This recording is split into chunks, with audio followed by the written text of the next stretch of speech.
सुप्रभात। मैं हूं जगेंद्र राणा।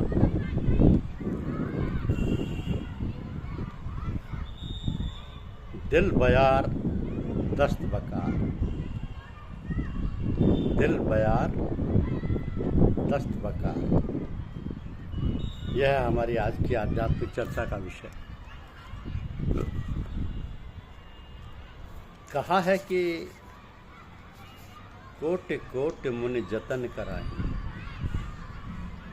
अंत राम कहियावत नाही। जरा से ढील से अर्थ का अनर्थ हो जाता है। तो सभी लोगों को जागरूक रहकर निष्काम रूप से काम करना चाहिए, वरना हमारा ये मनुष्य जीवन निष्फल है। क्योंकि पशु भी सब वही काम करते हैं जो हम करते हैं। केवल धर्म ही मनुष्य में खास बात होती है। धर्म का मतलब सीधा साधा तो यही है कि मनुष्य जो भी करे वो खूब सोच ले कि इससे क्या हमारी लौकिक और पारलौकिक उन्नति होगी। इस संसार में भी उन्नति करे और परमार्थ में, आध्यात्मिकता में। तो शारीरिक, मानसिक तथा आत्मिक सब प्रकार की उन्नति करे। इस प्रकार जीवन उन्नतिशील होगा और मनुष्य संसार के लिए, प्राणी मात्र के लिए उपयोगी सिद्ध होगा। उससे सभी को सहानुभूति होगी, प्रेम होगा, सहृदयता होगी। ऐसे मनुष्य के संपर्क में आने वालों की उन्नति होगी, शांति मिलेगी और सौहार्दपूर्ण वातावरण रहेगा। तो सारी बातों का मतलब है कि मनुष्य को संसार में कमल के पत्ते की तरह रहना चाहिए। कमल का पत्ता पानी में रहता है, मगर पानी से बाहर निकालो तो पानी का असर नहीं रहता। संसार के सब काम काज भोग विलास करते हुए उनसे अलिप्त रहे, किसी में फंसे नहीं। काम करे और जब काम समाप्त हो जाए तब उसकी याद भी ना आए कि हमने ऐसा काम किया। दिल बयार दस्त बकार, हमारा मन भगवान में लगा रहे, भगवान का स्मरण करता रहे और काम सब करते रहे। काम समाप्त हुआ तो भगवान की याद कर लो, जिससे काम का ख्याल ही नहीं आएगा। परमात्मा का ही सारा कार्य समझकर करें, परमात्मा के लिए ही करें। ये सब बातें सभी लोग भली प्रकार जानते हैं और प्राय ये सब बताया जाता है, किंतु जब तक मनुष्य स्वयं अमल में नहीं लाएगा, उसी प्रकार अपना जीवन नहीं ढालेगा, तब तक पढ़ना, लिखना, सुनना सब व्यर्थ है।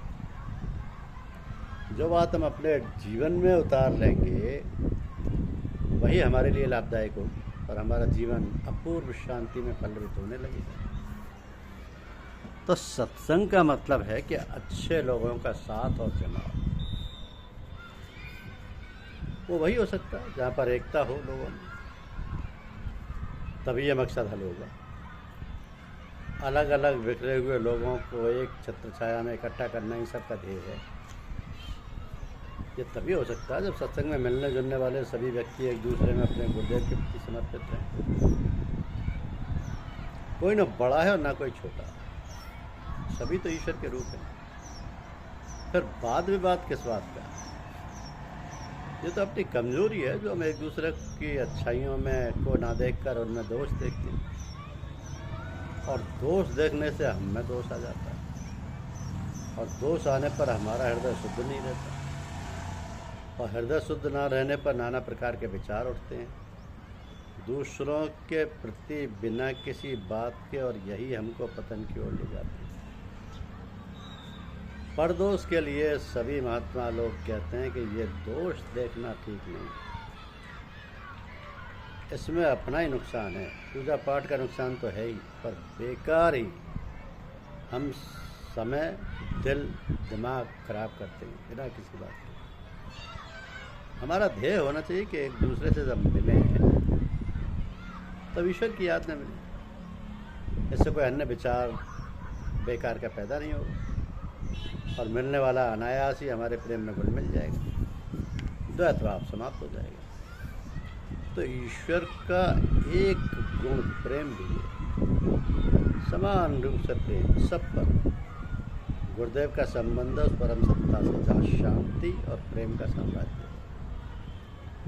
फिर हमारे सत्संग में वही प्रेम और शांति का वातावरण बन जाना चाहिए जो परम सत्ता का मूल गुण है।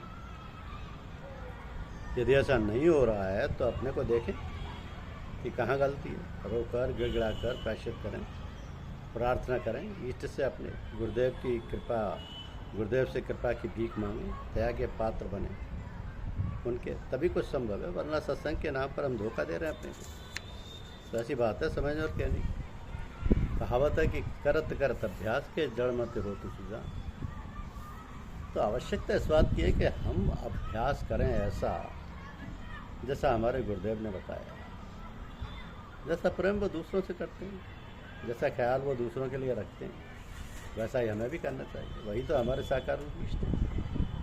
तो अब देखें विचारें कि कई बातें हमारे अंदर आई या नहीं। अपने सत्संग के सह सत्संगी में कहीं हम दूसरा रूपों के बीच तो नहीं हो रहे या उससे दूरी तो नहीं रख रहे हैं। वो भी तो हमारा भाई है, उसके लिए अपने इष्ट से प्रार्थना करें और प्रेम के जज्बात से मिल उसे सराबोर करें, उसमें अपने इष्ट का दर्शन करें, तभी तो प्रेम पल्लवित होगा एक दूसरे में। और हम अपने गुरुदेव के बतलाए हुए मार्ग पर अग्रसर हो सकेंगे और सत्संग में 4 चांद लगा देंगे। ऐसी सामर्थ्य सब में हो। ईश्वर सबका मार्ग प्रशस्त करते हैं, इसलिए समय को व्यर्थ नहीं जाने देना चाहिए। जो समय है उसमें कुछ न कुछ ऐसा काम करो जो तुम्हारे जीवन के लिए लाभदायक हो। ये नहीं सोचना चाहिए कि फिर कर लेंगे, न जाने कैसी दशा हो जाए। यदि हमारा शरीर और इंद्रियां शिथिल हो जाएं तो हम कुछ कर ही नहीं सकेंगे, कुछ सोच ही नहीं सकेंगे। अतः समय को यूं ही गंवा देना मूर्खता है। गया समय फिर हाथ नहीं आता। समय का सदुपयोग करना चाहिए। जो लड़कपन में ये सोचते हैं कि अभी खेलने कूदने और खाने पीने का समय है, ये सब तब कर लेंगे जब बड़े होंगे, और बड़े हुए जवान हुए तब सोचने लगते हैं कि अभी खाने कमाने और मेहनत के दिन हैं, बुढ़ापे में कर लेंगे। कुछ कहते हैं कि रिटायर होकर ये काम ठीक रहेगा, तभी कर लेंगे। जब बुढ़ापा आया, रिटायर हो गए तो शरीर जर्जर हो जाता है।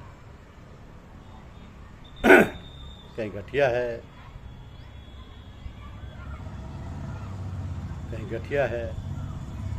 कहीं दिल के दौरे।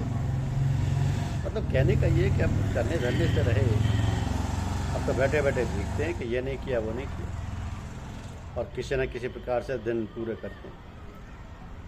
तो भाई ये खूब सोच समझ लो कि कुछ करना है, बस अच्छे दिनों जवानी के दिनों में ही कर डालो, वरना पीछे पछताना पड़ेगा। आप लोग खूब सोच समझ कर देख लो और अपने घरों में बूढ़ों को देखो कि उनका जीवन कैसा है। वो ही आपको ऐसा मिलेगा जो बुढ़ापे में कुछ कर धर सके। फिर तो शरीर असक्त हो जाता है और मन तेज चंचल हो जाता है, क्योंकि इंद्रियां शिथिल हो जाने के कारण कुछ काम तो कर नहीं सकती। बस दूसरे लोगों को देख देख कर बैठे ताकते रहते हैं, और इस प्रकार मिजाज चिड़चिड़ा हो जाता है। लड़कों बच्चों बहुओं को दिन भर डांटते फटकारते रहते हैं। ज़्यादा बना तो थोड़ा बहुत टहलाए 1-2 किलोमीटर, कुछ और हुआ तो कुछ सौदा वगैरह ले आए, और इतना करने पर अपने को बहुत 30 मार्क में समझने लगते हैं। लेकिन जो असली बात है, जो असल कमाई है अध्यात्म की, परमार्थ की, पारलौकिकता की, वो नहीं कर पाते। वो हो भी कैसे? जिन कामों में ज़िंदगी गुजार दी, दिन रात उन्हीं में लगे रहे, तो उन्हीं कामों का दिल दिमाग पर असर पड़ा और उन्हीं की आदत बन गई। अब जब शरीर शिथिल पड़ गया, इंद्रियां बेकार हो गई, तो फिर कोई नया काम कैसे करे? तो ये आहार, निद्रा, भय और मैथुन, ये चारों बातें मनुष्यों में पशुओं में एक समान है। मनुष्य में धर्म की विशेषता है, तो यदि मनुष्य में धर्म नहीं तो पशु के ही समान है। पशुता के सारे कार्यकलाप कुदरत कानून के मुताबिक अपने ठीक समय पर होते हैं। बस केवल चिंतन मनन, मानसिक और बौद्धिक क्रियाएं, ये मनुष्य जैसे वो मनुष्य जैसा या मनुष्य जैसे नहीं कर सकता, किंतु मनुष्य बुद्धिजीवी होते हुए भी कोई काम समय से नहीं करता। इस कारण संसार में न जाने कितने अत्याचार, अनाचार और दुराचार होते हैं। तो धर्म के लक्षणों पर चलें। धरती, क्षमा, दमोस्तेस्य, शौच, निंद्र, निग्रह, धीर, विद्या, सत्य काम, सत्यम, क्रोधो, दशकम धर्म लक्षण। धन्यवाद।